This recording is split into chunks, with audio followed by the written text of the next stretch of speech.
Olá pessoal, eu sou o professor Eric e trago para vocês o nosso último vídeo de resolução dos vestibulares da Universidade Federal de Mato Grosso do Sul. Dessa vez então trazendo o vestibular mais antigo, que é o de 2018.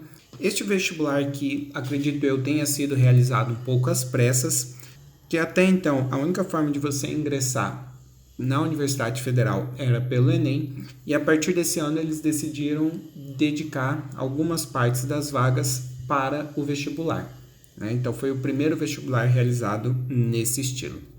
Vamos discutir então as questões de Química. Tá aí na tela, pessoal, as 5 questões, os assuntos das 5 questões que foram abordadas na prova.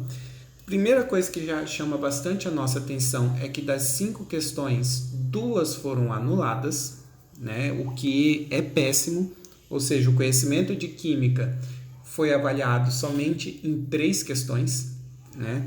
E poderia ser atribuído ao fato de que talvez esse vestibular tenha sido feito às pressas, né? Já que a decisão de fazer a prova foi próxima ao fim do ano, até onde eu me lembro. Então, não houve muito tempo para se pensar na prova, mas infelizmente esse problema de anular questões de Química tem se repetido bastante por essa banca que organiza o vestibular da Universidade Federal. Se em 2019 e 2020 nós não tivemos questões de Química anulado, no programa de avaliação seriada, isso tem acontecido com muita frequência todos os anos, questões sendo anuladas por erros bobos, por falta de revisão, por falta de cuidado na elaboração da questão. Então, infelizmente, é um problema que tem se repetido por essa banca, que prejudica bastante, prejudica muito o aluno que saiba Química, que tem estudado bem para Química. Afinal, uma prova que era para ser o seu diferencial, ela acaba perdendo peso na nota final, com questões sendo anuladas. Prejudica também todos os alunos, porque você acaba gastando um tempo lendo essa questão, pensando nela, tentando resolvê-la, para no fim das contas ela não valer nada, sendo que esse tempo poderia, por exemplo, ter sido gasto em uma outra questão, né? Então, é um problema que tem se repetido, que prejudica muita gente e que eu espero que essa banca comece a se atentar a isso. Mas infelizmente não é o que tem acontecido. Sobre o estilo das questões da prova de 2018, nós tivemos uma questão trabalhando com conta, que é a primeira questão, e todas as outras questões envolvendo a parte conceitual, principalmente as 3 questões do meio, 27, 28 e 29. Eram questões que cobravam muito conceito e definição, tá? Vocês vão perceber isso quando a gente for resolvê-las. Esse estilo de cobrar definições acabou não se repetindo nas provas seguintes. Ou seja, a prova de 2018 cobrou muitas definições, nos anos seguintes isso não aconteceu mais, né? A gente vai resolver então as 5 questões, inclusive as questões anuladas, porque vamos discutir o que tinha nessa questão, por que elas foram anuladas e tentar entender qual é o objetivo, o que se passa na cabeça dos organizadores dessa prova. Então, nós vamos discutir todas elas. Começando, então, pela questão 26. Questão 26, uma questão de estequiometria, que é um assunto que assusta bastante gente, né? Estequiometria, muita gente tem dificuldade, mas dentro do assunto de estequiometria, essa não era uma questão difícil, pelo menos não na parte conceitual. Dá para se fazer questões de estequiometria muito mais difícil do que essa, cobrando muito mais conceitos do que essa, né? Então, digamos que é uma questão conceitualmente fácil na parte de estequiometria, ela vai acabar pesando um pouco mais na parte de conta, que vocês vão ver que os números que a gente trabalha nessa questão não são números muito bonitinhos, são números trabalhosos de se fazer as contas à mão. Para resolvê-la, eu vou tirar esse primeiro parágrafo, que não me interessa na resolução, e aqui então nós temos mais espaço para fazer a questão, que ele fala o seguinte: considerando o processo de conversão com eficiência de 85%, a gente vai ter que usar essa informação. Qual será a massa de etanol obtida da fermentação de 100 kg de glicose? Antes de fazer essa questão, a gente tem que discutir quem é o etanol e quem é a glicose. Olhando a equação aqui, pessoal, etanol é um composto formado por 2 carbonos que tem a função álcool, caracterizado pelo grupo OH. Isso aqui, então, é o etanol, beleza? Obtido da fermentação de 100 kg de glicose. A glicose é o C6H12O6, beleza? Caso você não conseguisse identificar dessa maneira, não era muito difícil, mesmo que você não soubesse quem é etanol e quem é glicose. Porque ele fala, ó, qual será a massa de etanol obtida? O que se obtém é aquilo que vem depois da seta. Nós tínhamos duas opções, sendo uma delas o gás carbônico, uma molécula amplamente conhecida. Bem, se você sabe que isso aqui é o gás carbônico, o etanol só poderia ser a outra molécula, correto? E é obtida a partir da glicose, ou seja, a glicose é quem vem antes no processo, só tinha uma opção. Tá? Então, mesmo se você não soubesse a fórmula do etanol ou da glicose, você tinha pistas para descobrir. Para fazer essa questão, eu vou copiar novamente a equação aqui embaixo.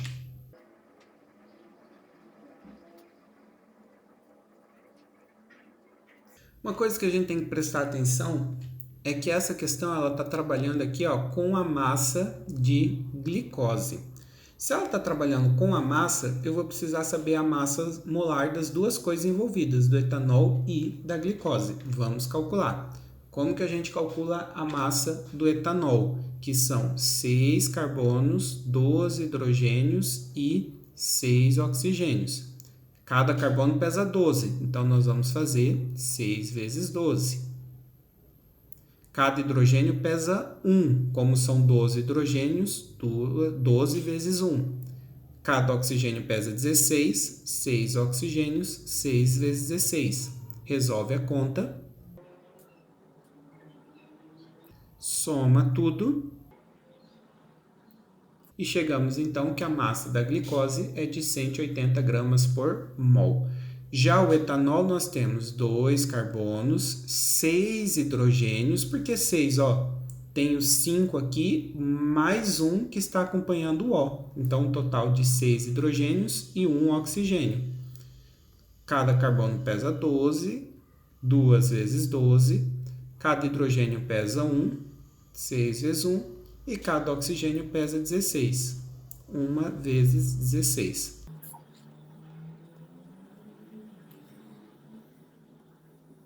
Somando tudo, então, nós temos a massa de 46 gramas por mol.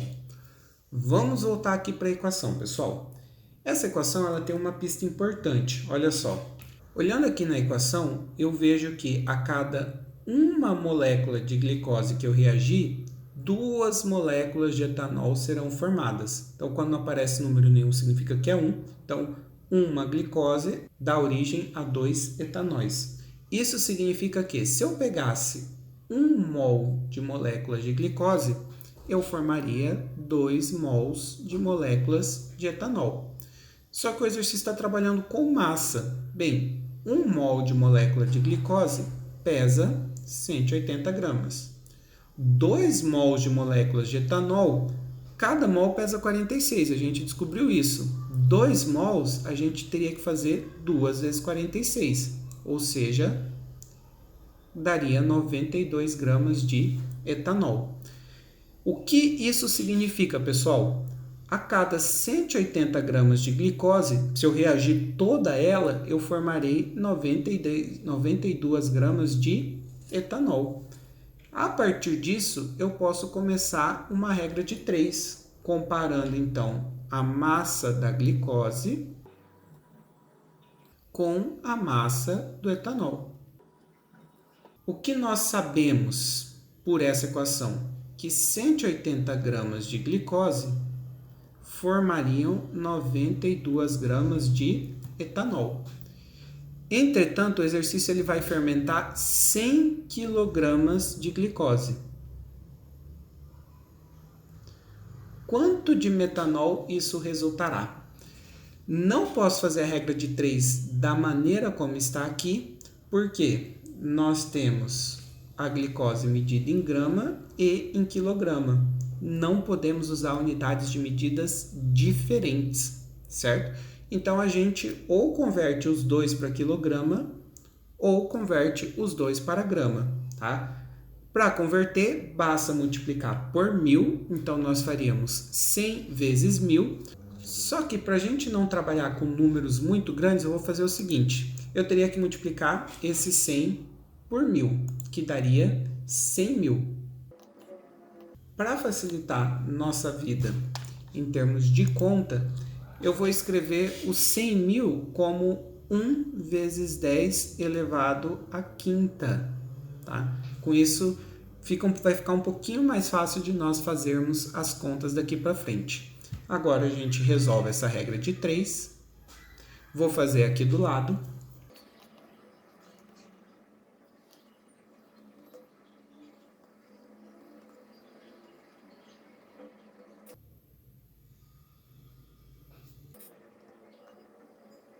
Então, nós chegaríamos ao valor de 0,51. Na verdade, isso aqui é uma dízima, 1 vezes 10 à quinta gramas.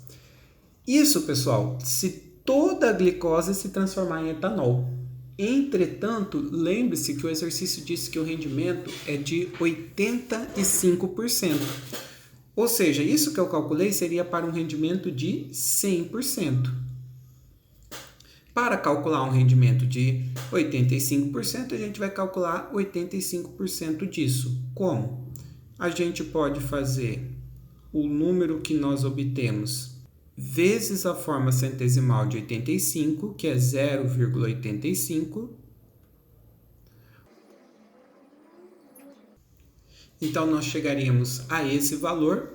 Notem, as alternativas, elas estão em quilogramas. Como que eu converto isso para quilogramas? Bem, de quilograma para grama nós multiplicamos por 1000. No caminho contrário, nós iremos dividir por 1000, também conhecido como 10 elevado à terceira. E aí, a gente só precisa fazer essa conta. 10 elevado à quinta dividido por 10 à terceira. Esse número eu não mexi. A divisão você mantém a base, que é 10, e subtrai os expoentes. 5 menos 3, 2. 10 elevado à segunda, quilograma. 10 elevado à segunda é a mesma coisa que 100. Esse número vezes 100 daria 43,35 quilogramas. Qual seria então a alternativa correta, pessoal? A alternativa que chega mais próximo do valor que eu obtive aqui é a alternativa E. Mas fala, professor, mas seu número deu diferente do número da resposta. Por quê? Pessoal, voltando aqui, quando eu obtive esse valor aqui, esse valor na prática, ele é 0,51111, é uma dízima com vários uns. Como eu não coloquei infinitos uns aqui, essa conta que eu acabei de fazer, esse resultado que eu acabei de obter, ele é um resultado aproximado. Como eu usei esse resultado na continuação da questão, consequentemente, todas as contas daqui para frente passaram a obter um valor aproximado, certo? Então, como a aproximação que eu fiz aqui, eu acabei obtendo um valor aproximado em relação a essa resposta. Outra opção aqui também, pessoal, é o seguinte, Quem tem mais dificuldade em fazer o cálculo de porcentagem direto, como eu fiz aqui, eu posso resolver isso por uma regra de 3. Como? Eu faria uma regra de 3 comparando a massa com a porcentagem. A massa que eu obtive de 0,51 vezes 10 à quinta grama seria a massa se o rendimento fosse 100%. Mas o exercício me diz que o rendimento é de 85%. Logo, qual seria a massa obtida? Se eu resolver essa conta, eu vou chegar exatamente na mesma resposta aqui, certo? Então, para resolver a porcentagem, eu posso fazer direto, multiplicar pela forma centesimal, ou eu posso fazer por regra de 3. Fechou, então. Partimos para a próxima questão. Questão 27, uma questão teórica sobre radioatividade, uma das questões que foram anuladas, e é uma questão difícil de entender o que aconteceu, mas vamos lá. O fenômeno conhecido por radioatividade resulta de átomos que, por apresentar estabilidade nuclear, emite radiações e partículas a título de aquisição de estabilidade.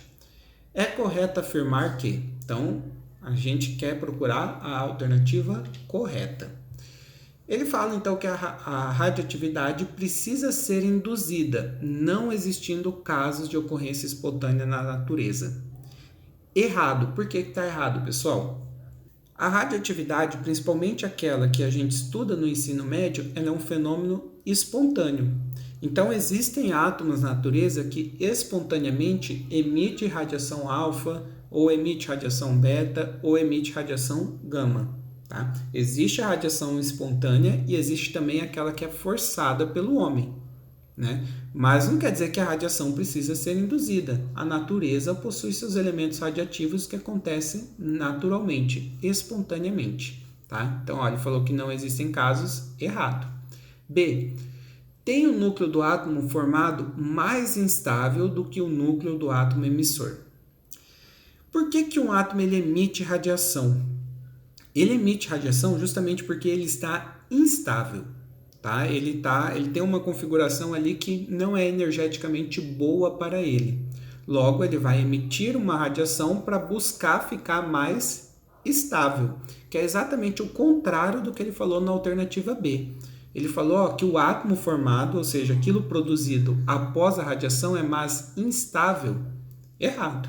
O átomo ele emite radiação justamente porque ele quer ficar mais estável. Item C. Permitiu o conhecimento dos dois únicos tipos de radiação nuclear existentes, as do tipo alfa e as do tipo beta. Os dois únicos tipos de radiação existente, no próprio ensino médio, a gente estuda que existe a radiação gama.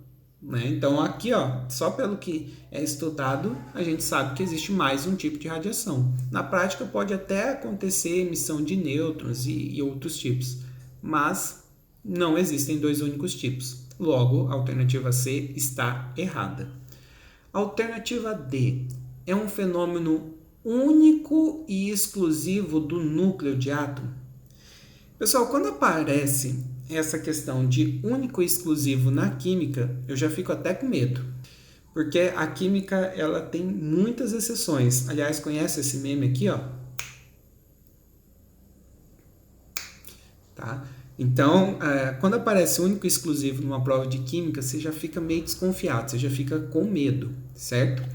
Bem, nesse caso aqui, pessoal, de fato a radiação é um fenômeno nuclear. Tá? Ela é um fenômeno que ocorre só no núcleo. Pelo menos até onde eu estudei, eu nunca vi uma exceção sobre isso. E eu acredito que esteja até na definição de radiação. Tá? Mas pode ser que algum especialista ou alguma pessoa que tenha um conhecimento mais aprofundado na área conheça alguma exceção e tal, mas eu particularmente não conheço e pelo que eu pesquisei, eu nunca ouvi falar de uma exceção a esse caso. Então, a alternativa D ela está correta, inclusive era a resposta do gabarito que foi divulgado previamente. Beleza? A questão foi anulada, mas antes dela ser anulada foi divulgado como gabarito, sendo a questão D. Tá? Pelo menos dentro dos conhecimentos que eu tenho, a radioatividade é um fenômeno que ocorre no núcleo do átomo, certo? A questão é que talvez seja o problema. Ela fala que a radioatividade ela possibilita a radiação artificial ou induzida. Isso aqui está certo, pessoal. A radiação artificial ela ocorre mais ou menos quando você tem um elemento normal, tá? Que não seja radioativo, só que esse elemento ele acaba recebendo uma radioatividade de outro elemento. Né? Essa radioatividade que ele recebe altera sua estrutura e ele torna-se radioativo. Então, por que a gente fala que é uma radiação artificial? Porque originalmente aquele átomo ele não era radioativo. Ele se tornou radioativo devido à radiação que ele recebeu de um outro elemento. Né? Então, por isso que a gente fala que ela é artificial ou induzida. E ele fala que consiste num processo natural provocado por transformações nucleares espontâneas. Eu acredito, não tem como saber, tá? Que quando o examinador ele colocou esse item E, ele queria que você considerasse ela errada por considerar que a radiação artificial ela não ocorre num processo natural. Mas eu acredito que essa questão tenha sido anulada porque naturalmente, tá? Isso independente da ação do homem, vai ter alguns elementos radioativos que estão presentes na natureza e que vão forçar uma radiação artificial a outros elementos que estejam próximos. Nós temos como, por exemplo, a formação de carbono 14, que ela ocorre da seguinte maneira. Os átomos de nitrogênio que estão na atmosfera acabam sendo bombardeados com raios cósmicos, que são nêutrons vindos do espaço, formando o carbono 14, que é um elemento radioativo, mais um átomo de hidrogênio. Certo? Esse processo ele é natural, ele ocorre independente da ação do homem. Entretanto, esse carbono 14 ele é um elemento radioativo artificial. Originalmente, o nitrogênio ele não era radioativo, mas devido a uma partícula radioativa que entrou em contato com ele, você formou uma nova partícula radioativa. Ou seja, dá para considerar que o item E também está correto. Acredito que tenha sido por isso que a questão 27 tenha sido anulado. O examinador tenha considerado que não acontecesse reação artificial naturalmente, mas existe caso em que ela pode ocorrer naturalmente. Certo? Partimos para a próxima. A questão 28 fala: o estudo das forças de interação entre átomos, permitindo a formação de moléculas, agrupamentos de átomos sólidos ou iônicos, se insere no campo das ligações químicas. Definição de ligação química. Sobre o comportamento das ligações químicas, assinale a alternativa que contém a proposição correta. Vamos lá.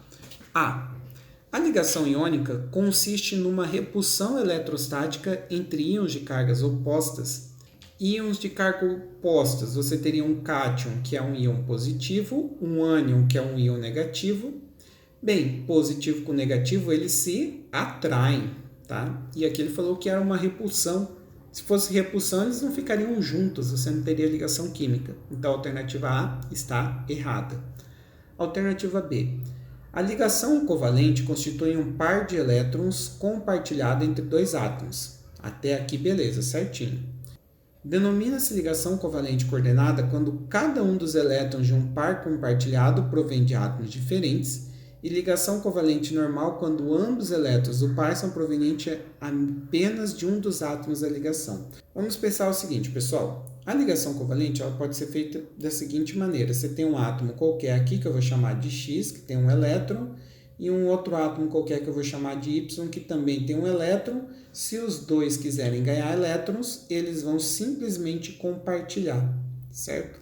Dessa maneira é feita a ligação covalente.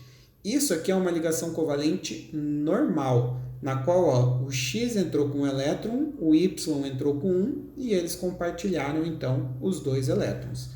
Existe também a ligação coordenada, que ela ocorre da seguinte maneira. O X tem uns elétrons, tem um par de elétrons sobrando, enquanto o Y está precisando de um par de elétrons. O que o X vai fazer? Ele vai compartilhar os dois elétrons deles que estão sobrando com o Y.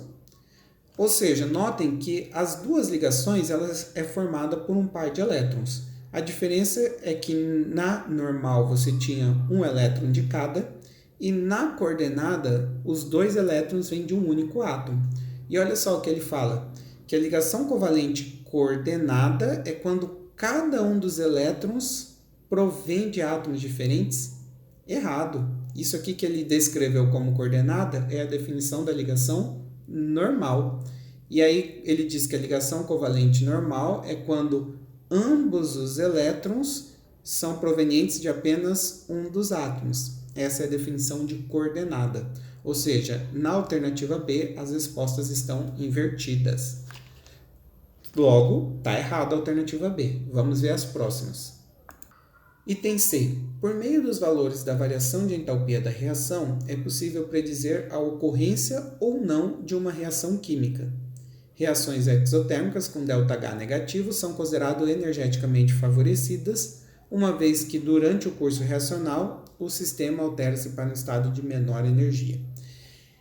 Pessoal, essa aqui foi considerada no primeiro gabarito, antes da questão ser anulada, como a resposta correta.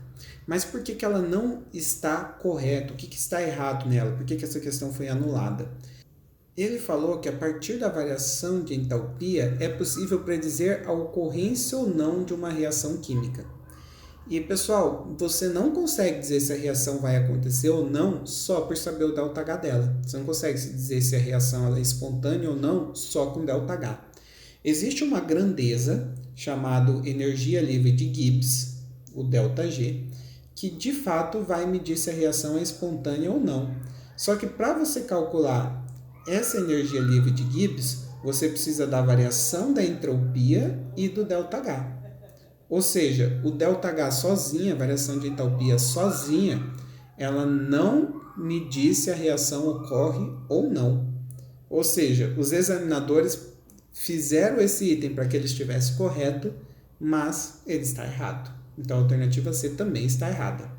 Alternativa D. Nas ligações iônicas, os íons formados por transferência de um ou mais elétron, resultando em íon positivo, são denominados ânions. Pessoal, positivo não é ânion, positivo é cátion. E aqui ele inverte, ó. Já os átomos que tendem a ganhar elétrons, resultando em íons negativos, por exemplo, ganhar elétron realmente resulta em íon negativo, só que ele fala que são denominados cátions, errados, é ânions. E no item E, a ligação metálica consiste na ligação entre metais e não metais. Pessoal, a ligação metálica ela é feita somente por metais, tá? A definição de ligação metálica é só átomos metálicos. Você pode até colocar um não metal ali como uma impureza, como por exemplo no aço, que é uma liga metálica, né, formada entre ferro e carbono.